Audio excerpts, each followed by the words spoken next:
Tariq Ramadan, justement, au début de cette offensive contre Gaza, le feu vert a été donné et le mot d'ordre également. Le mot d'ordre, c'était justement les Palestiniens sont des animaux et donc tous les droits sont permis pour les tuer, pour les dénuder, pour les dévêtir, pour les bombarder de manière en continu plutôt.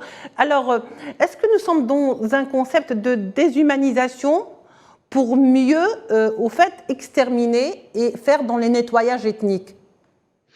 Alors écoutez, c'est important. Le reportage que vous venez de montrer, il est éloquent dans le malheur, il est éloquent dans l'action la plus grave qui soit de l'humanité et de ce que les hommes sont capables de faire à d'autres hommes.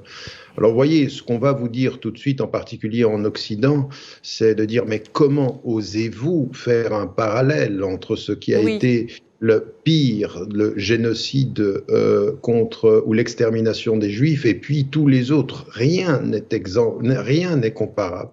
Or aujourd'hui, c'est pas vous en Algérie, c'est pas moi ici, c'est pas des hommes et des femmes qui sont chrétiens ou qui sont musulmans ou qui sont des spectateurs de cela qui le disent. Ce sont aussi des intellectuels qui, de l'intérieur, des nouveaux historiens israéliens, de nouvelles voix qui, de l'intérieur, disent ce qui est en train de se passer, ce que font aujourd'hui par exemple, des psychanalystes, un psychanalyste français qui se présente comme juif, qui dit « Mais écoutez, moi, ce que j'entends aujourd'hui des autorités israéliennes, mais ce que j'entends aussi de certains intellectuels, ce que j'entends aussi de certains Israéliens, c'est exactement les mêmes propos qu'on a pu voir dans la bouche et sous la plume et dans les interventions publiques des dirigeants allemands quand il s'agissait effectivement de justifier l'élimination et l'extermination des Juifs pendant la Deuxième Guerre mondiale. Et ce que vous avez mis en évidence est vrai, c'est tout à fait ceci. On assiste à la déshumanisation.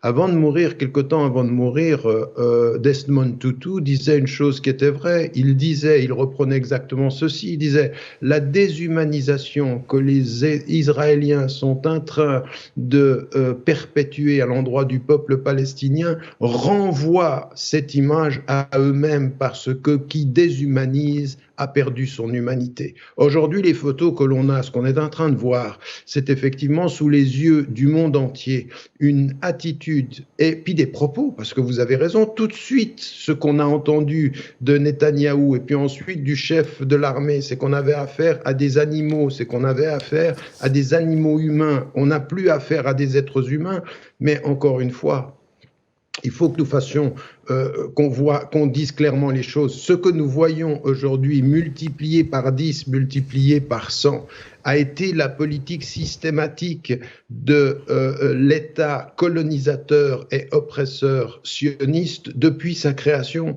Quand vous lisez ce que écrit Ilan Pappé, qui est lui-même un historien juif israélien et qui se désolidarise et condamne ce que fait l'État israélien, il parle de nettoyage ethnique, mais depuis l'origine, depuis les années 40, ceci est un processus systématique. Aujourd'hui, ça se fait devant les caméras, c'est ce qui change et ça fait de façon, comme je l'ai dit, multipliée. Ce que nous devons dire par rapport à ça, c'est que ce qui est le plus choquant, c'est que ce qu'on nous a dit dans l'histoire, c'est que ceci a pu se passer parce qu'on ne savait pas. Parce que ce qui se passait durant la Deuxième Guerre mondiale, soi-disant, on ne le savait pas, ou qu'on ne savait pas exactement, ou qu'on ne pouvait pas intervenir quand Daesh a fait l'horreur et ces horreurs qui ont été faites en Irak, qui ont été faites en Afrique, qui ont été faites à travers le monde, qu'on ne savait pas effectivement ce qui se cachait derrière Guantanamo et cette déshumanisation en Irak, par exemple, avec Abu Ghraib. Mais là, on le sait. Non seulement on le sait, mais eux, ils prennent des photos de ce traitement-là. C'est des soldats israéliens qui prennent des photos de ce traitement de civils palestiniens qui complètement sont désarmés.